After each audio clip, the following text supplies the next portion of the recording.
गांव में एक बहुत गरीब आदमी रहा करता था और सुबह का समय में रमेश की झोपड़ी में सरला और गुड्डी बैठी हैं। चूल्हा ठंडा पड़ा है, घर में खाने का एक भी दाना नहीं है। गुड्डी भूख से तड़प रही होती है। तभी गुड्डी रमेश से मासूमियत से बोलती है, पापा बहुत भूख लगी है, रोटी मिलेगी? और रमेश आंखों में आंसू लिए हुए बोलता है, हाँ बेटी, मैं अभी कुछ लेकर आता हूँ। रमेश अपनी पत्नी सरला की ओर देखता है। सरला भी रो रही होती है। सरला कमजोर आवाज में बोलती है, घर में आटा तक नहीं बचा, अब क्या करेंगे रमेश? रमेश गहरी सांस लेते हुए बोलता है, मैं कुछ भी करके खाना लेकर आऊंगा, चाहे भीख मांगनी पड़े या मजदूरी। रमेश घर से निकलता है और अपनी बेटी की भूख को मिटाने के लिए दौड़कर सेठ धनराज की दुकान पर पहुंचता है। और फिर रमेश हाथ जोड़कर बोलता है, सेठ जी, 2 दिन से घर में अन्न का एक भी दाना नहीं है, कुछ काम दिला दीजिए, कुछ पैसे मिल जाएं तो रोटी ला सकूं। सेठ धनराज हंसते हुए बोला, अरे रमेश, काम तो बहुत है, लेकिन मैं तुझे उधार नहीं दे सकता। मैं उधार नहीं मांग रहा, बस मेहनत का कुछ मिल जाए ताकि मेरी बेटी की भूख मिट सके। सेठ धनराज उसको अपमान करने के लिए बोला, तुझे 1 हफ्ते पहले भी काम दिया था, तब तेरा कर्जा माफ कर दिया, अब मैं और नहीं दे सकता।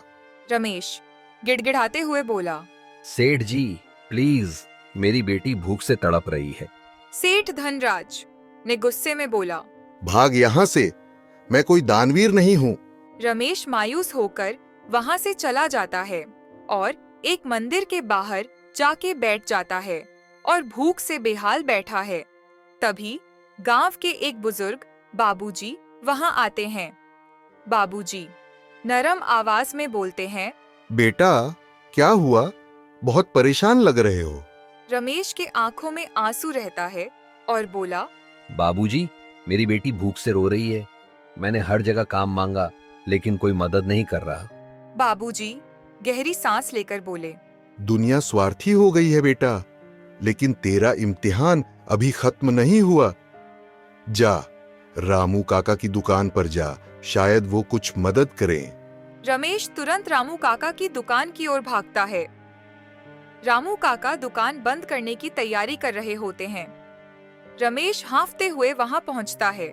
रमेश हाथ जोड़कर बोलता है, रामू काका, घर में कुछ भी खाने को नहीं है, गुड्डी भूखी है, कुछ अनाज उधार मिल सकता है।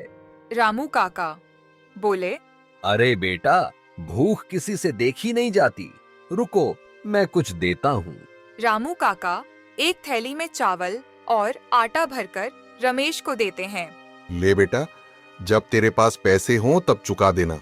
रमेश रोते हुए बोला। भगवान आपका भला करे काका। रमेश भागते हुए घर की ओर जाता है। रमेश घर पहुंचता है। सरला तुरंत खाना बनाने लगती है। गुड्डी उत्साह से पिता से लिपट जाती है। गुड्डी खुश होकर बोली, पापा रोटी मिल जाएगी ना? रमेश के आंखों में आंसू आ जाता है और बोला, हाँ बेटी, आज तुझे भरपेट खाना मिलेगा। थोड़ी देर बाद गुड्डी पहली बार मुस्कुराते हुए खाना खाती है। सरला भी सुकून महसूस करती है।